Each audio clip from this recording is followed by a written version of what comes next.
I'm Christina Cameli. I'm a free motion quilting author and teacher, and I'm here to talk to you today about choosing quilting designs for your quilt. When I go over this with students in my class, the thing I like to ask first is, what's the favorite thing about your quilt? What's the best thing about this quilt for you? And sometimes that's a fabric, sometimes it's a color, a particular shape, or just an area of the quilt. And if you have something like that in the quilt you're looking to finish, then start there. We think of ways that we can emphasize the things that you like best about your quilt. One of the best ways that you can emphasize something is by leaving it unquilted. So here I have a little example. In this block, I just quilted everything equally. It's all pressed down the same way. But in the second block, I've chosen this fuchsia color to leave unquilted. And hopefully you can see this in person. The fuchsia really lifts off of the fabric and grabs your attention first. It takes my eye another couple of seconds to even notice that there's this blue triangle right here. So leaving something unquilted is a way to get the viewer's attention first. Now you may have areas of your quilt that are too big to leave completely unquilted, and that's fine too. That's the situation that I had with this quilt here. I had these long ribbons of color that I wanted to emphasize, and I wanted the white to sort of recede into the background. So there I just decided to use a less dense quilting pattern on the stuff that I wanted to emphasize. So it's really open, and I wasn't afraid to leave some bigger areas here so that it poofs up a little bit and it becomes the foreground of the quilt. And then with the white, I quilted it pretty densely, and that smushes down and becomes the background. There's other ways to increase focus on a particular area of your quilt.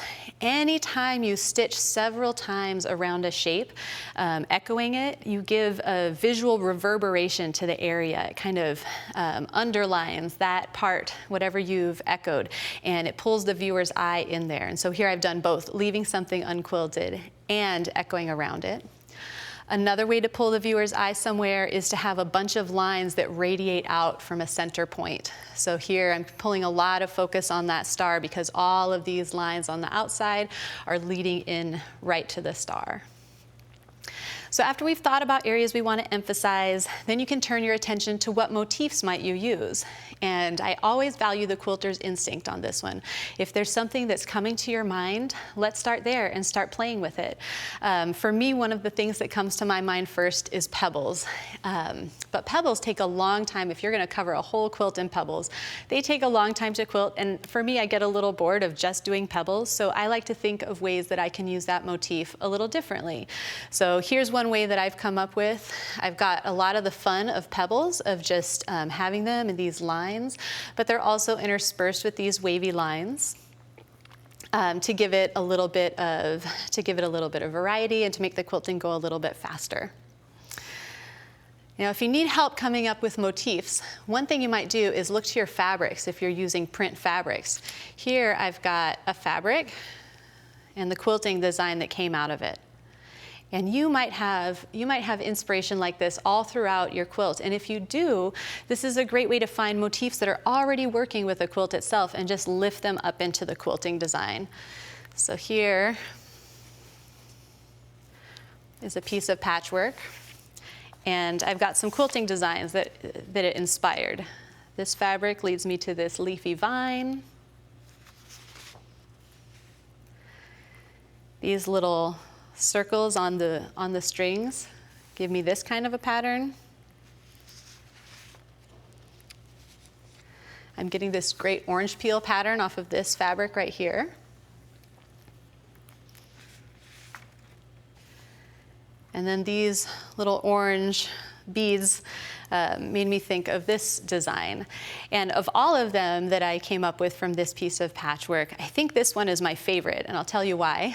If you're a new quilter, it may be a little challenging for you to think of how you move around the quilt and make sure to cover all the space without getting stuck in a corner or leaving something unquilted. So what I like about this design is it starts at one end of the piece and it goes all the way to the other.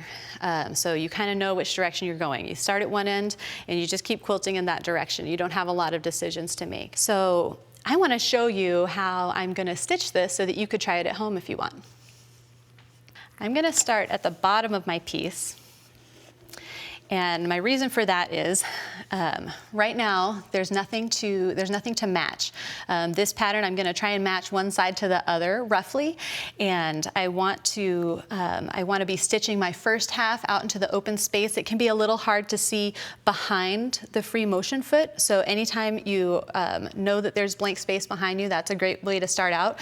And then I'm gonna come back down the other side, and it'll be easier for me to see the points that I'm trying to match then.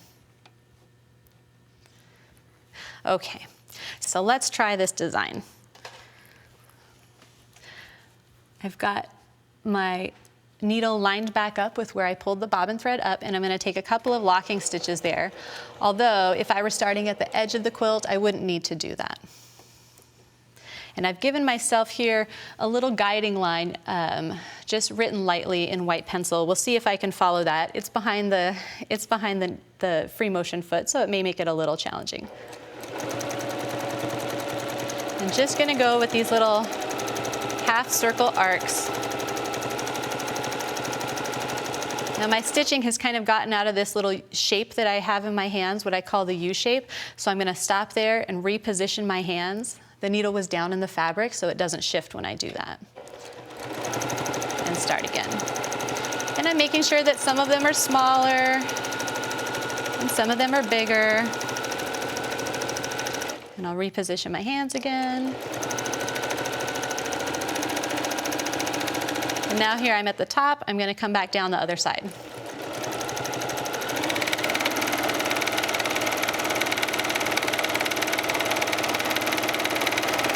And I'm not worrying too much about hitting the line exactly. I'm giving a little space between one edge and the other, so I've got some wiggle room there.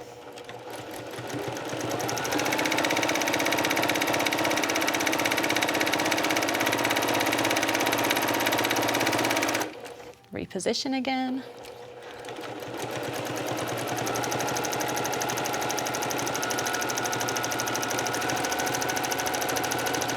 And there you go. When you start the next line, you could draw yourself a new guiding line, or you could just start to work with the spacing that you have.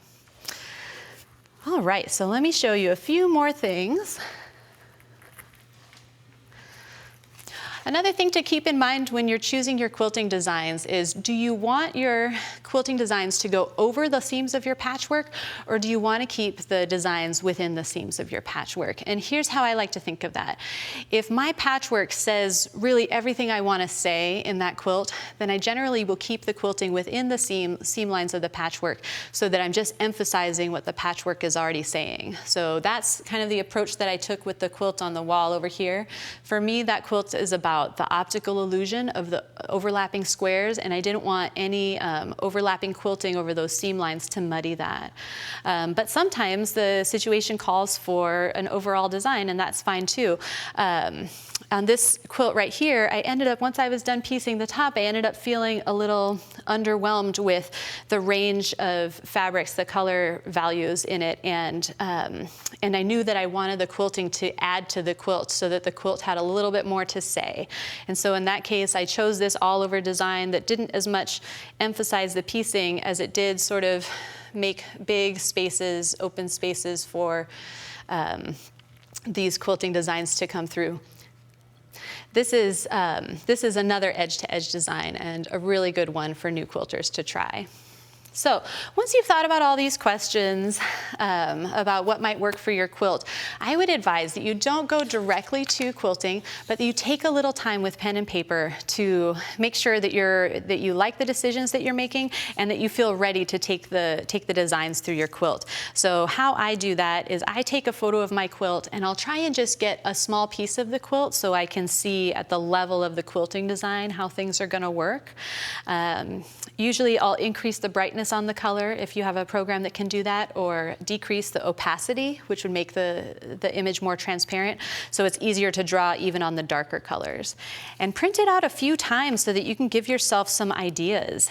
On this quilt, I decided that what I'd really like to do would be to emphasize these big colors, so I gave it I quilted down the middle. I thought about quilting down the middle and quilting down the background there, but thought about different ways to do it in the different wheels. So Take these ideas, make them your own, trust your own instincts. This has been Picking Quilting Designs.